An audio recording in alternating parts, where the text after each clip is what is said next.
bom dia! E chegou a segunda-feira, estamos com o programa Algo a Mais ao vivo, aqui na TV Mato Grosso, canal 27.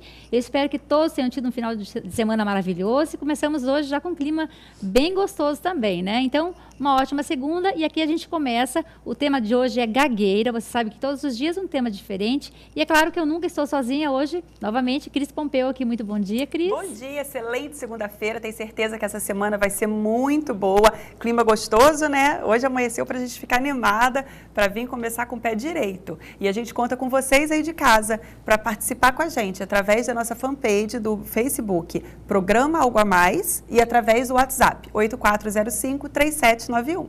É isso aí, vamos lá, né? Vamos participar, porque na verdade este programa não é meu, não é só da Cris, ele é todo seu, a gente faz ele com muito carinho, esperando sempre esse feedback, né? Que é bastante importante. Então vai enviando sua pergunta, porque o assunto de hoje é gagueira, e temos aqui conosco a Daniela Curriel, que é fonoaudióloga. Muito obrigada pela sua presença, Dani. Bom dia, Gisele. Bom dia, Cris. Bom dia. Obrigada pelo convite. Nós que agradecemos. Ana Tereza Saboia, que é odontopediatra, obrigada pela sua presença aqui. Obrigada pelo convite de vocês. Bom dia. Bom dia. Então vamos começar o bate-papo, né, gente? O assunto de hoje é gagueira, e nós comentávamos aqui antes de começar o programa, já falamos sobre a música. A Cris comentou que quando o gago canta, ele não gagueja. E aí já entramos num assunto, então, que na verdade é um problema neurológico. Foi isso, Dani? Exatamente, é isso mesmo. E as pessoas têm muita curiosidade e sempre se questionam, mas por que que o gago não gagueja quando canta? E aí que vem o entendimento da gagueira como algo neurológico, né? Então, quando você fala, você ativa determinadas áreas cerebrais. E quando você canta, você utiliza outras áreas do seu cérebro. Então, é por isso que áreas que geralmente não são comprometidas. É por isso que tem gagos famosos, inclusive, antigamente, Nelson Gonçalves, teve um vencedor de um reality show que tinha uma gagueira bem acentuada também e não tinha prejuízo no canto, né? E o que é a gagueira?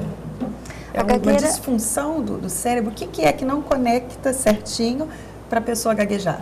A gagueira é um distúrbio neurológico, lógico, que afeta consequentemente a fala, então a gente diz que é um distúrbio da fluência da fala, né, de origem neurológica, que pode ser causada por uma alteração genética ou por uma lesão cerebral, né, algum problema no parto, ou durante o nascimento, ou posteriormente, um tombo mais sério que possa causar um dano neurológico na criança. Isso pode começar, então, logo que começa a falar, com um aninho de idade, por aí já começa, e a mãe já percebe? Pode. Ela acha que a gente pode, de repente, se confundir, porque a criança está começando a falar, né? Então, ela pode tropeçar um pouquinho nas palavras, gaguejar. Então, a gente pode até achar natural.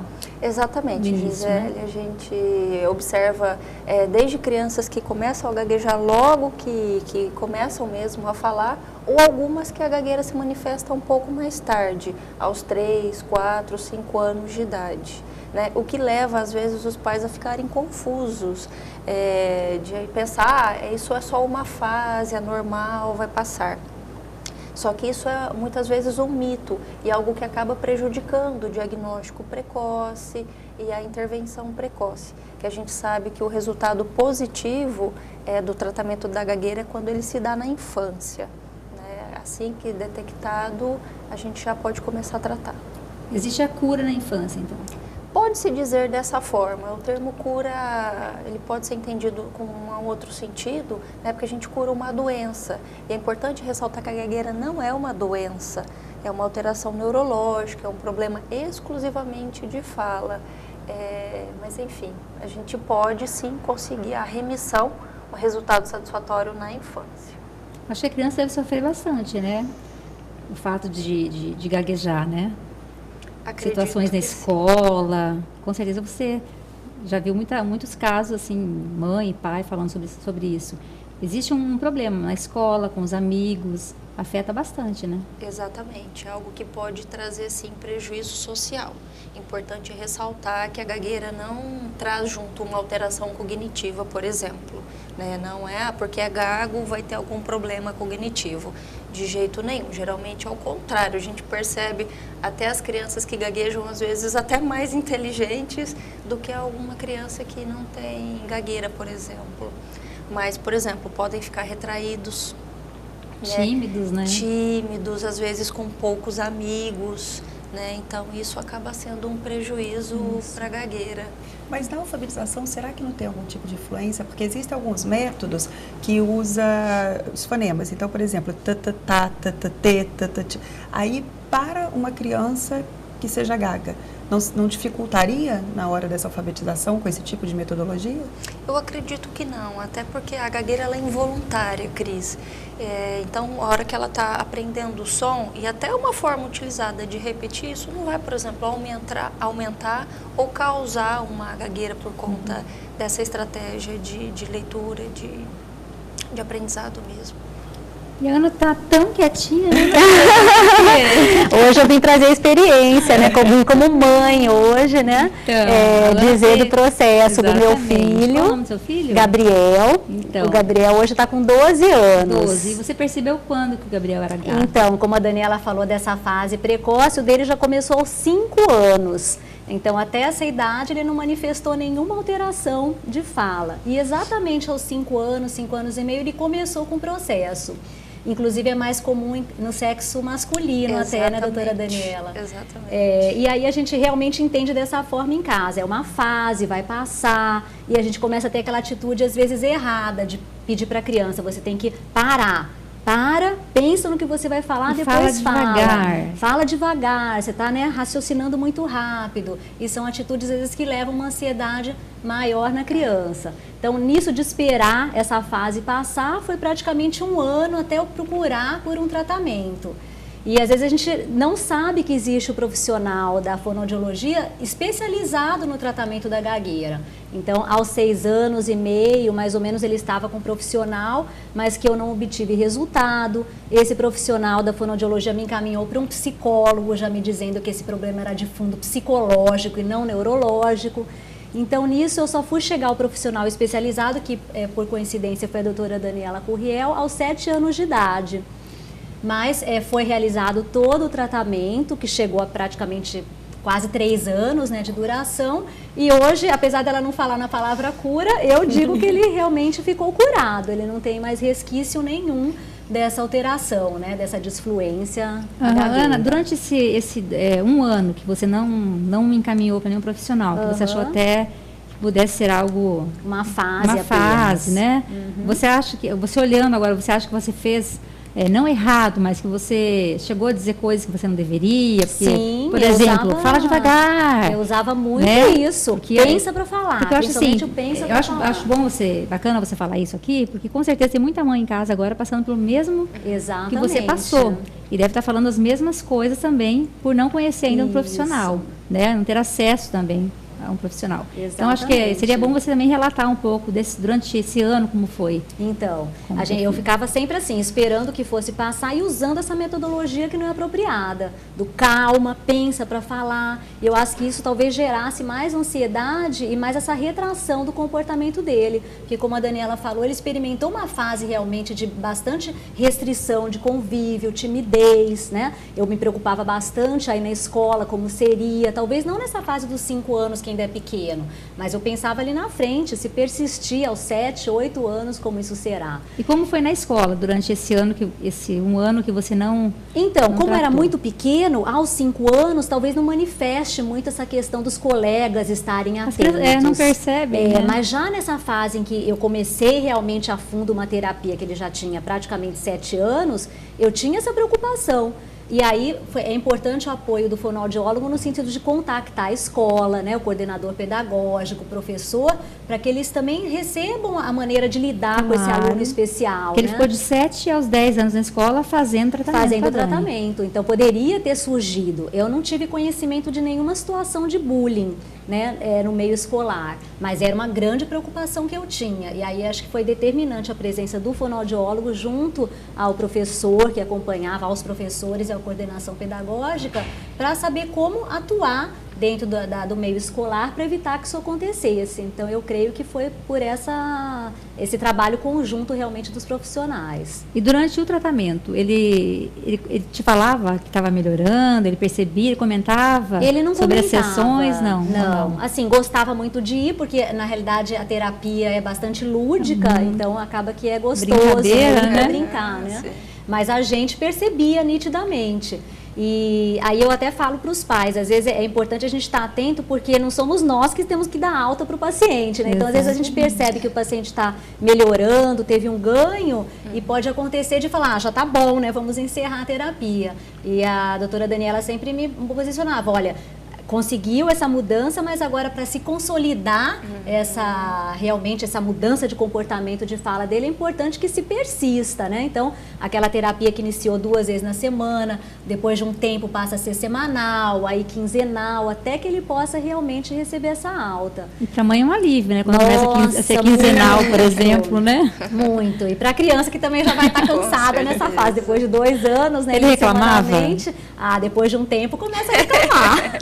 E aí se torna mais repetitivo, aí né? a persistência. A disciplina é importante. Exatamente. Então, até uma coisa que eu assim deixo, talvez, de mensagem seja isso. Além da gente dos pais estarem atentos realmente a quando detectar alguma alteração, já procurar um profissional, não ficar esperando, né, que isso vá passar espontaneamente. A outra coisa é assim, no momento que se começa a terapia, é realmente essa persistência para que ela vá até o final, né? Porque é realmente cansativo. É diferente de tomar um remédio, né? Como você falou da cura, né? Toma um antibiótico 10 dias e tá curado. Isso não, é um processo bastante lento. Então, e isso não vai depender da criança procurar o tratamento, vai depender puramente dos pais, né? Pai e mãe estarem juntos nisso e levando e apoiando, e a criança não querendo ir, mas você, né? Dando esse apoio para que não deixe de ir. Então, acho que talvez o sucesso, né? Dependa muito disso. Queria saber o que você percebeu de diferente, assim, do antes e do depois do Gabriel, do tratamento. Então, ele era mais tímido? Ele era mais tímido. Depois que ele desenvolveu, né, a gagueira, eu percebi que ele ficou bem mais retraído. E é bem como a Daniela falou, né? Poucos amigos, não gostava de se manifestar publicamente. E depois disso, hoje a gente avalia, né? Principalmente quando você vê no meio escolar, né? Que tem trabalhos para serem apresentados no meio da sala. Então, assim, não tem barreiras, meu filho, né? Então, realmente, o convívio social é totalmente tranquilo.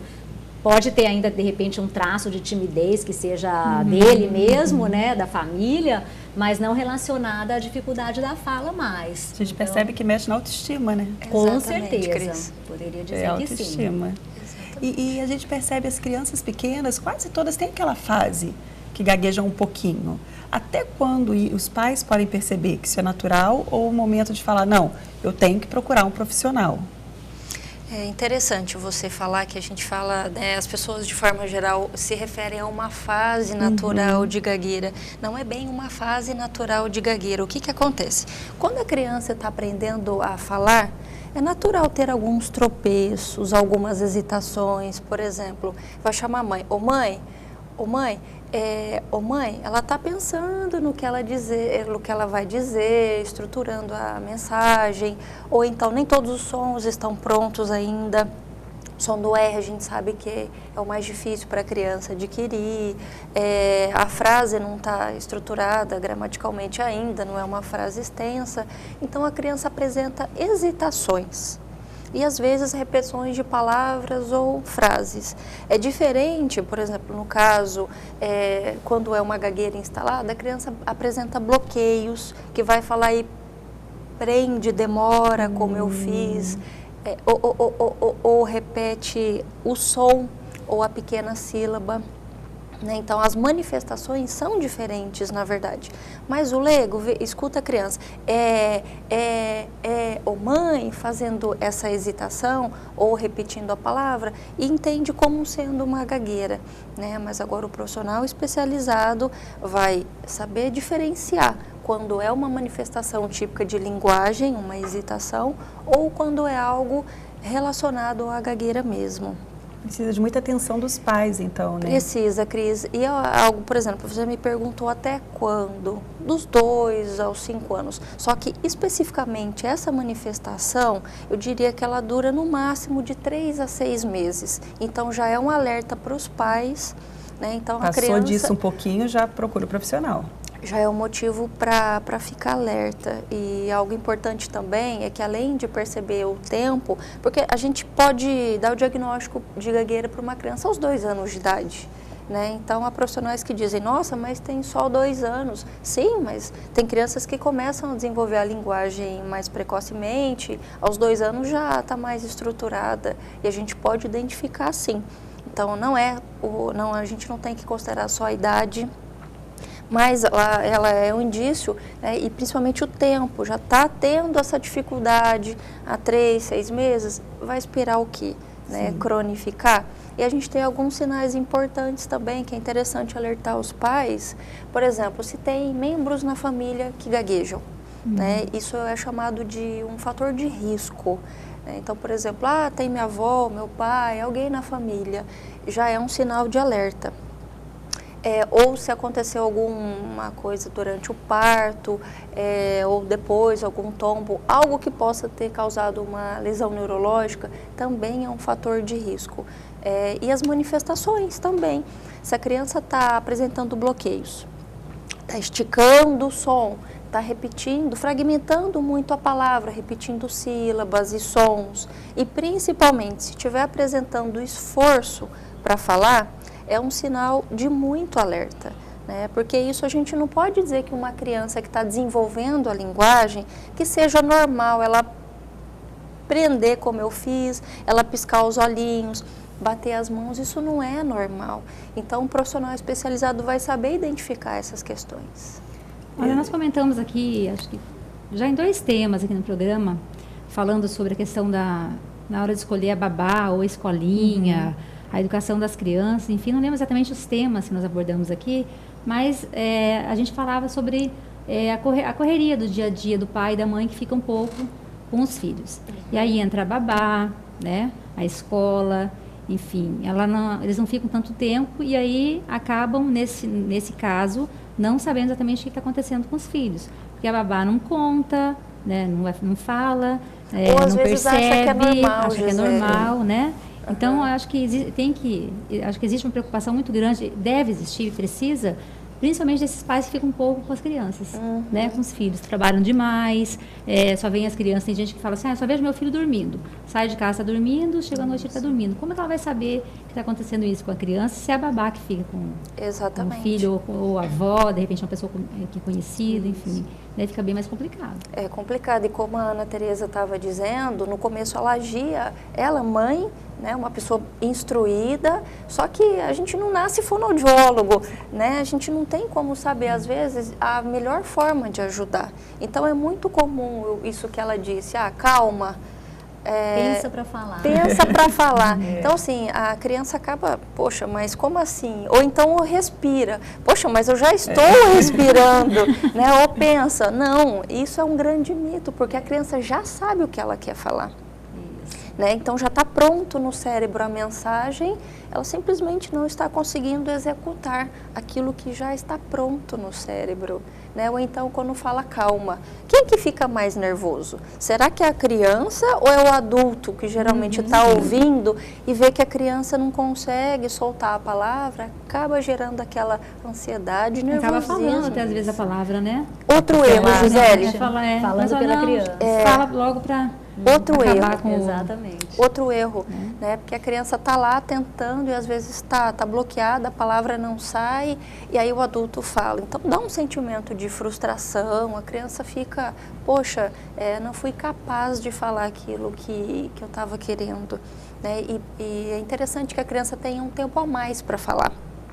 Então, o adulto é muito rápido, responde rápido, pergunta rápido, e é como se o cérebro da criança que gagueja precisasse de um tempinho a mais para processar a mensagem, para mandar as informações, para articular as palavras, e aí com a nossa pressa, isso aumenta ainda mais a dificuldade.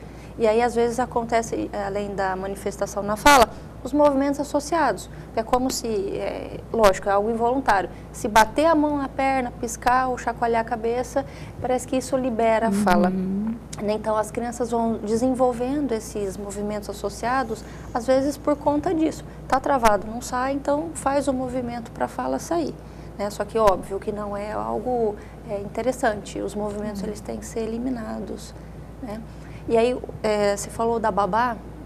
enfim, às vezes é a escola que detecta, Gisele. Então, a babá ou a escola, Exatamente. E aí a importância também dos profissionais da educação terem acesso a essas informações sobre a questão da gagueira. Por exemplo, eu fui, né, na época na escola do Gabriel, conversei com a coordenação, com os professores, muito solícitos, muito atenciosos, querendo fazer a coisa certa, né? E, por exemplo, acho que é importante também dizer que o Gabriel nunca teve problema cognitivo nenhum.